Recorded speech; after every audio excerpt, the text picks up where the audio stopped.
G'day guys, Paul from Wonder Roo Caravans, and today we're doing a handover with Jen and Mark. Mark's going to run through a few of the things, and Jen are going to run through a few of the things that they've opted to have on their caravan, and maybe tell us why you chose those things, and maybe a little bit about Wonder Roo and why you chose us as well.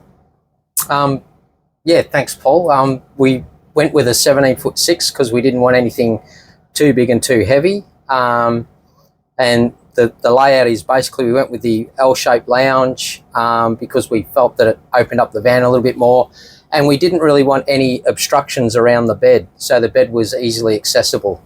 So that was the main design of. There's not much you can do in a 17'6" van. They're quite small, but enough room for two of us. We intend on doing a lot of off-road. We've done a lot of central Queensland and through the middle of Australia, so we intend on doing that sort of thing again in a little bit more style. So the things we added were the dust suppression, a caravan. Also, you know, out west in winter it does get quite cold, so we've opted for a gas heater. Yeah. Because it simply doesn't make the noise the diesel heaters do. We've been with friends where their roller door or their door to their ensuite has fallen off, so we opted for a concertina door. It's lightweight, it's not going to fall off, it's not going to cause us trouble, and we did a bit of protection underneath with some additional rubber flaps underneath to protect the suspension a bit more, because we know that gets sandblasted and, you know, rocks and what have you, so we've done a bit of protection underneath. And also we've gone with the compost toilet, the 𝐒𝐿𝐲. Looked at both the two toilets, and we thought the 𝐒𝐿𝐲 would best suit us for two people for its capacity. We're really happy with the colours, how it's turned out. I did a lot of research prior to committing to Wonder Roo, and we're from Brisbane. We flew down, did a couple of factory tours, and we're just really happy with the whole fact that with Wonder Roo, it's very much everything's in-house, from the chassis design to the manufacturing. It's all done here. It's galvanised. I like the 25mm TIG welded frame. I just thought it was. I just got a really good feeling from the, you know, from Sam and Bill, and yeah, I was just happy with how it was going to be built and constructed, and the finish. The finish is really high quality. So yeah, that's. And the communication's been good. Yeah. And then when Paul came on board, yeah, nothing's been too much trouble. You know, we were changing things as we were getting through the build. You know, only minor things, but nothing's been too much trouble. So it's been quite an easy process. Long process for us, I suppose. Harder for us because we've got to figure out what we want, but very easy. You know, Wonder Roo have been very easy to deal with. So it's made it a lot easier, so to speak. That's good to hear. I noticed you've done away with the step being a front door entry. Oh yeah, so you know, the 17'6" you have to have front door entry, and we've done away with the step, which is kind of nice because now there's no sort of falling hazard or anything coming out that side of the bed. And then to compensate for that, they put a double step on the outside, which means you can still access the van quite easily, because obviously now the entrance is a lot higher. But I really like that whole flat area. It just and again, it just makes for a bit more room and a bit more space without having to navigate around that. And with the double step, I'm only short-legged, and I've got a sore knee, so the double step was needed. Yep, helped you.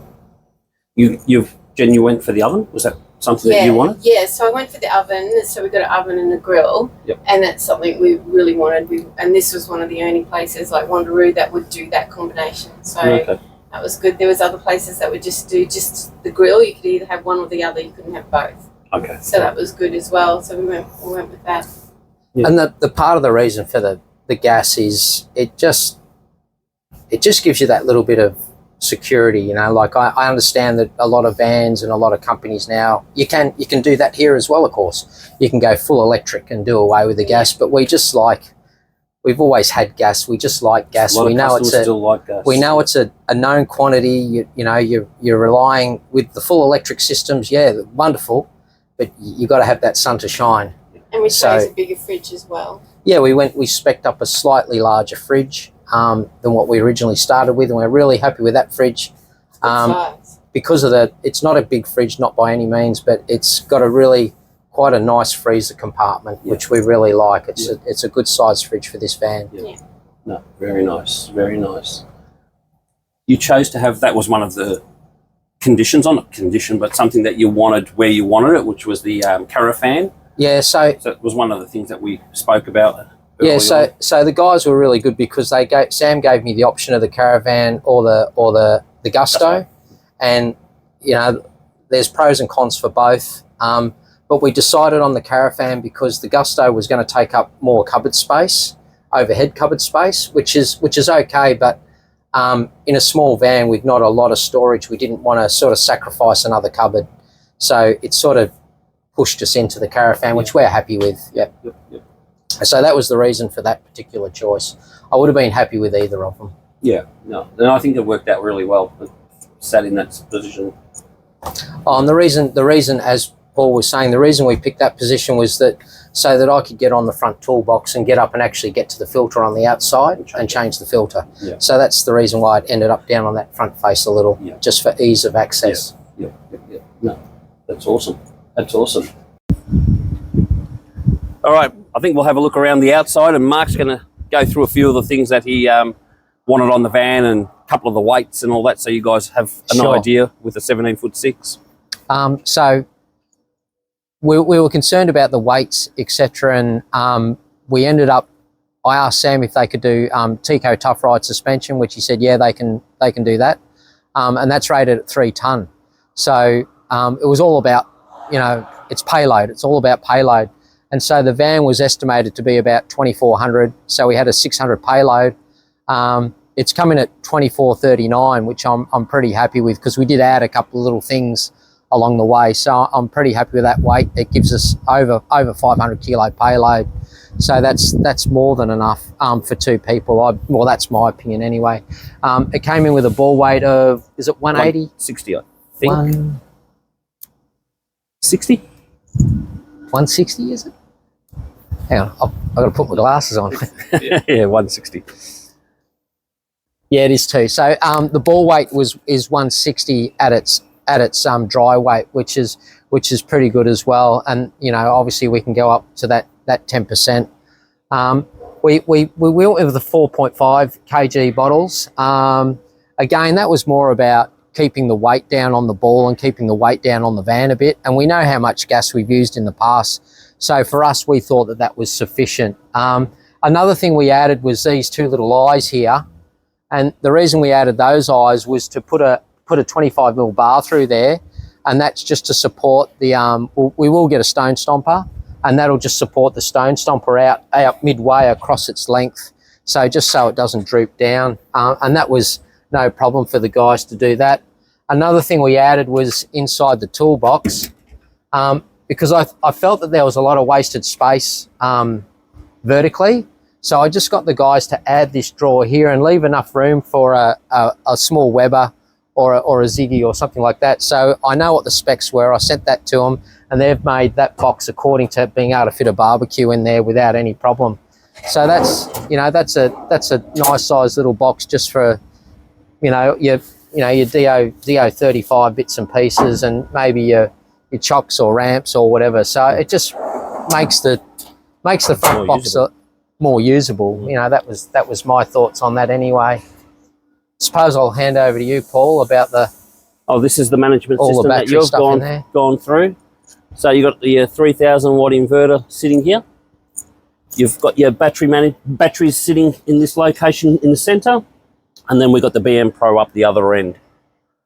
We think it's a nice, neat place to put everything. Keeps everything out of the way. The Perspex also protects the management system from getting damaged when you're loading it up.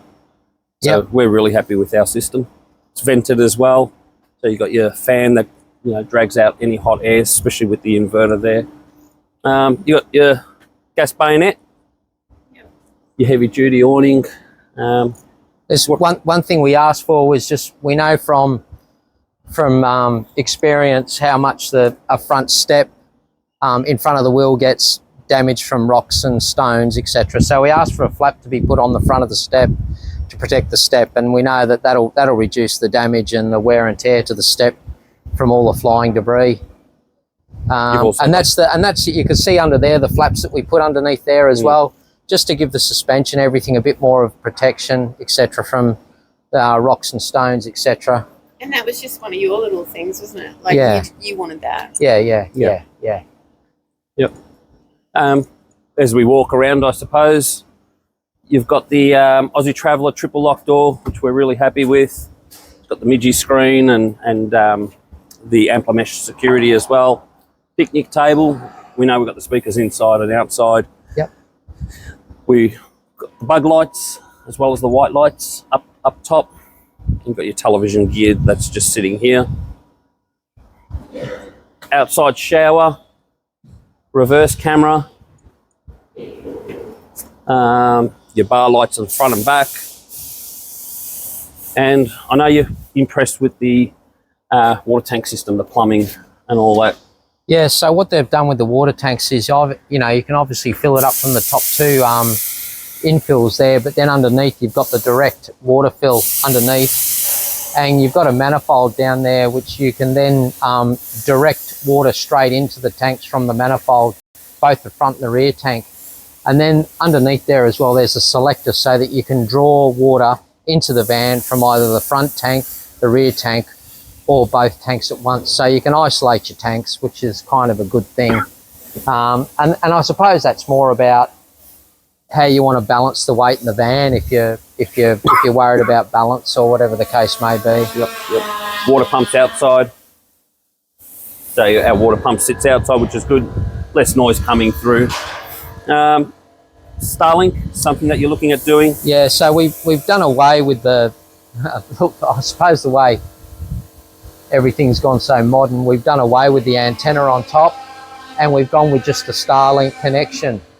And so that's the external Starlink connection, and then that is then wired up and over the van into where all the radio unit is, and that's where the router will sit. And so then we'll have, hopefully, connectivity pretty well anywhere. And yeah, I just think that maybe that's the way to go. That's the way we've gone. Just to get rid of the antenna. Yeah. And by getting rid of the antenna, it gave us a bit more real estate up top. So we've got, you know, we could get the caravan in. We've got 4 panels upstairs as well. So it just gave us the room to do more things upstairs. That was another thing. We initially had 2 panels, two 200s, yeah. 400s. And two 200s with a 200 amp battery. We've stuck with the 200 amp battery for now, but we've got the scope to build the system bigger, because we've got 800 watts on the roof. So we've got the scope to make the battery system bigger if we need it. But we're not overly power hungry people. You know, we don't use coffee machines and all that sort of stuff. So we don't, you know, and that's why, you know, that's why we've got the gas, because that's what we use. But you know, each to their own. Yeah. Yeah, that's right. And the room's there if you thought. Yeah. You know what? Hey, maybe we need this, or we're going to spend more time off grid using more appliances. Yeah, absolutely. Yeah. So we've got the scope to make the system bigger if we need to. Yeah, I think we've covered much of the van. I don't think you'd have a problem towing this whatsoever. Won't know it's behind you. Well, we'll see how we go. So no, you'll be right. You'll be right.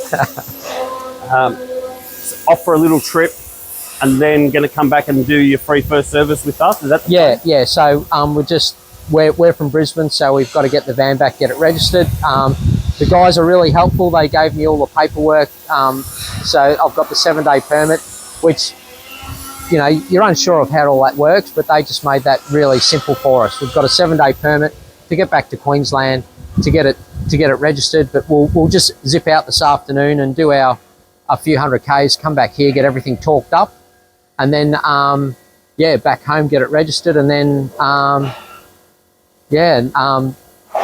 soon, not too soon after that, we'll be on the Birdsville track. So we're not hanging around for a ham sandwich, so to speak. No, I really appreciate you coming through, showing us your van, choosing us as your manufacturer, for your kind words as well. If there's people out there and want to speak to you, maybe, you know, hey, you know, what's it like? A lot of people like to hear it from the owner's mouth. Oh, look, I know, Paul, that there's, you know, Wonder Roo is, you know, it's a small family-run company, which I really like because everything's controlled here. They don't have a dealership network, which means everything comes back to here. So I know it's hard to see a van in Queensland. So if there's anyone up there that wants to look at a Wonder Roo, and if we're around, then, you know, you're more than happy to come and have a look and have a chat. You know, we're in Brisbane, so that's awesome. If the van's available, they're more than welcome to contact us. What do we drink? Yeah, we drink gin and tonic, by the way. Thanks. Thanks for everything, Thanks, guys. Paul. Thanks, Jan. Do you need to give us a call? Our phone number is 0466 935 487. Come through, have a look at what we do here. Love to see us. Thanks, guys. Bye-bye.